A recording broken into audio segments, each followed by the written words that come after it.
Bonjour à tous et bienvenue. Le championnat de national s'est conclu ce vendredi par un finish haletant ayant vu Concarneau et Dunkerque célébrer une montée en Ligue 2, tandis que Bourg et Nancy notamment ont pleuré une relégation en National 2. Néanmoins, est-ce que c'est fini pour tous ces clubs? Eh ben pas forcément. Parce que pendant que les joueurs et les staffs partent en vacances, les dirigeants, eux, ont beaucoup de travail avec les passages très incertains de certains clubs vis-à-vis de la DNCG. On en parle abondamment depuis le début de saison de cette troisième division française avec cette réforme et les 6 descentes qui a donné une véritable course à l'armement. Des investisseurs étrangers, des millions en veux-tu en voilà, des budgets qui explosent, des contrats absolument délirants, des masses salariales qui ont explosé.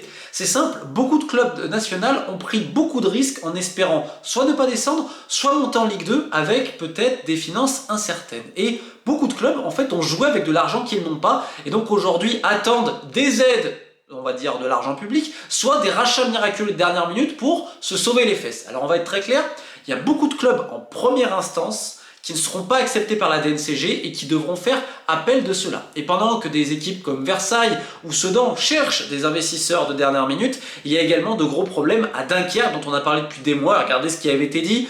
S'ils font un audit, ils allaient trouver des choses. Et bien évidemment, on rappelle que la communauté urbaine de Dunkerque a attaqué le club en justice vis-à-vis justement de ça et que là, le parquet a demandé à la police d'enquêter vis-à-vis de soupçons de détournement de fonds. Alors on verra ce qui va se passer à Dunkerque qui a un besoin absolu d'argent. Mais dans cette vidéo, on va parler de Martigues et ça va inaugurer justement une petite série des gestions absolument délirantes des clubs de national et se rendre compte que toute cette réforme voulue par le football français et le manque de contrôle absolu également des instances est en train de pousser dans le précipice plusieurs clubs. Alors comme je le disais, on va parler de Martigues et pourtant sur le papier on se dit mais quelle saison des hommes de Monsieur Poirier, le coach, puisqu'en effet Martigues a tutoyé les sommets toute l'année avant de s'écrouler sur le finish. Il y avait un match à domicile face à Nancy qui égalise dans les dernières minutes et ensuite ce fameux déplacement très particulier à Bastia-Borgo. Peut-être qu'un jour la lumière sera faite d'ailleurs sur ce déplacement où ils prennent 3-0 face au dernier. Et d'ailleurs, petite parenthèse, mais que ce soit Bastia-Borgo, Le Puy ou Paris 13 qui étaient condamnés des semaines auparavant, ils n'ont pas laissé tomber les matchs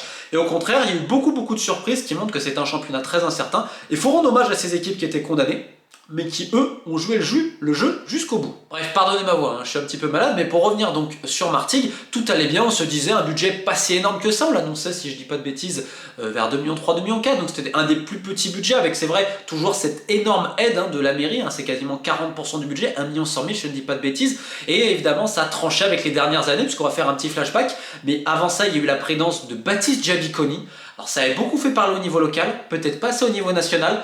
C'est peut-être l'un des plus grands scandales qui s'est passé dans le foot français ces dernières années. Et ce serait bien, n'hésitez pas à me contacter d'ailleurs, parce qu'en fait, j'aimerais voir l'étendue des dégâts et tous les gens qui étaient au courant et qui n'ont rien dit. Ce qui s'est passé, Martigues sous Giabiconi, je n'ai même pas de mots. Et donc, grosse difficulté, on se rappelle que la DNCG à l'époque a mis des interdictions de recrutement et tout. Et en fait est arrivé en 2019, Vartan Sirmakes, qui est donc un mécène, on va dire ça comme ça, suisse-arménien, il était notamment consul arménien pour le sud de la France, je ne dis pas de bêtises, qui arrive et qui va injecter de l'argent et donner des garanties financières vis-à-vis de Martigues. Alors, Monsieur Sirmakes, il était président du Stade Lyonnais en Suisse, là il est également avec le Stade Lausanne-Ouchy, alors bon il a pas mal de liens vis-à-vis dans le football, et c'est vrai que souvent il se comporte un peu comme un mécène, comme un sponsor, c'est quelqu'un qui est dans l'horlogerie, dont la fortune est tracée, etc. Il n'y a pas de problème, quelqu'un également d'assez discret. Et finalement vis-à-vis de Martigues, il va injecter notamment mettre une garantie, alors à l'époque on parle de plus de 650 000 euros qui avaient été mis je crois sur un compte un petit peu bloqué etc. Enfin moi je crois que c'est même 750 000, je ne dis pas de bêtises, et évidemment ensuite il a continué à investir, alors il y a eu plus de contrôle, je crois qu'il y a une ou deux personnes liées à lui qui ont regardé un petit peu ce qui se passait et tout, parce qu'il y avait une véritable gabegie financière à Martigues. Le club a été stabilisé en N2, alors c'est vrai qu'il y a eu tous ces passages avec le Covid, ça a été compliqué, mais financièrement il n'y a plus de problème vis-à-vis de la DNCG. L'an passé, super saison, Martigues monte en N1, et N1 cette année, une saison absolument incroyable, avec c'est vrai, un recrutement intelligent de certains joueurs, des mecs d'expérience qui encadrent bien comme Fouet Kadir et tout, enfin bref, ça a bien cliqué, bonne ambiance tout ça, et saison absolument incroyable au niveau sportif de Martigues, qui comme je le dis, a tutoyé toute l'année la montée avant finalement de s'écrouler dans le finish. Mais qu'importe, cette saison-là, en début de saison, je pense que tout le monde aurait validé. Sauf qu'en fait, il y a eu beaucoup de problèmes en coulisses. Et en fait, il y a eu pas mal de réunions qui avaient été faites, alors notamment par le président du club, qui est donc l'ancien chef de cabinet du maire. Alors le président, il s'appelle Alain Nersession, je ne vais pas faire d'erreur quand je prononce le nom, donc qui gérait ça, et le maire communiste de Martigues, qui s'était rendu d'ailleurs à Genève pour demander donc au sponsor principal, on va dire comme ça, au partenaire principal, s'il ne pouvait pas remettre un peu d'argent. Je crois que c'était en février dernier, on réclamait 400, 500, peut-être 600 000, alors on se dit, mais attendez, Qu'est-ce qui se passe? Est-ce qu'il faut mettre autant d'argent de nouveau à Martigues? Pourquoi? Qu'est-ce qui se passe? Et bien en fait c'est très simple, mais on a deux versions qui s'opposent. D'un côté on a donc le sponsor principal qui lui voyait peut-être à terme récupérer le bail amphithéotique du stade, etc.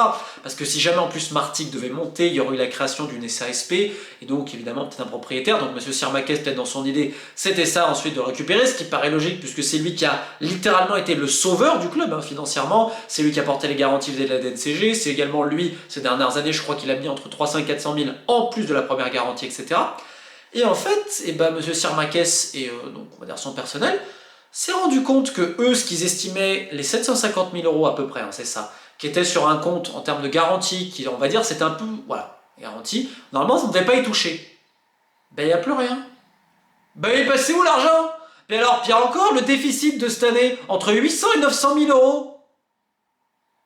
Ben il est passé où l'argent? Ah ben on comprend, Monsieur Sirmakes va remettre un petit peu d'argent. Donc imaginez la stupeur du sponsor principal quand il apprend ça. Alors évidemment, il y a eu la réponse de l'autre côté, parce que quand j'ai posé la question au président du club, donc M. Alain Nersessian, l'ancien chef de cabinet du maire de Martigues, qui m'a dit que je faisais fausse route, c'était un apport en droit de reprise à rendre en 2027, et comme il m'a dit, avant d'écouter les aigris, il faut rencontrer les premiers concernés. Alors sur lui, il n'y a pas de déficit non plus. Alors Alain, je suis pas persuadé, parce que le déficit, il y est. Et M. Sirmakes, il n'est pas content, visiblement. Donc, d'un côté, on a la version que c'est un apport à rendre avant 2027. Alors, je ne sais pas comment ils vont le rendre. Vu comment le club est géré et vu l'argent qu'il perd, d'où ils vont récupérer 750 000 euros, j'en ai aucune idée. De l'autre côté, là, moi, on m'annonce que ça va attaquer en justice. Donc, il y a un gros problème. Il y a les deux versions qui s'affrontent, que je vous ai données là. Mais dans tous les cas, il faut se poser une question. Il est passé où, l'argent? Parce que dans les deux cas, il est passé où? Entre le déficit et les 750 000 qui soi-disant servaient de garantie qu'on ne pouvait pas toucher, qui finalement ont été touchés. En plus, ça, on a réclamé encore de l'argent, donc on va dire au mécène sponsor principal du club, qu'il n'est pas content. Surtout que, et alors là, c'est l'ironie, à Martigues, on a annoncé à la DNCG il y a quelques temps, oui, on va renégocier quelque chose avec lui. Bah, si je dis pas de bêtises, je sais pas si c'est son avocat ou autre, mais ils ont contacté la DNCG pour dire non, c'est fini pour nous. Parce que là, ils ont le sentiment de se faire avoir. Alors la question, c'est comment Martigues va passer la DNCG? Alors est-ce que la mairie va encore sauver le club? Vu tout ce qui s'était passé, vu les subventions données, c'est pas sûr, sachant qu'en plus, il y a quand même tempête à la mairie de Martigues. On se rappelle l'an passé cette une de Libération que je vais vous remettre ici, qui est quand même assez incroyable. Arnaque, coke et corruption, Martigues, ton univers impitoyable. Je vous laisse lire l'enquête, sachant qu'il y a le boulot aussi qui est fait par une association assez récente, qui lutte contre la corruption, SOS Corruption 13. Enfin, il y a plein d'affaires qui sont en train de sortir un petit peu à Martigues, sachant que la subvention, elle est déjà énorme pour le club de foot, c'est 1 100 000, on le rappelle. J'imagine que là, les gens à Martigues vont se demander où est passé l'argent dans le club de foot, parce que c'est quand même de l'argent public.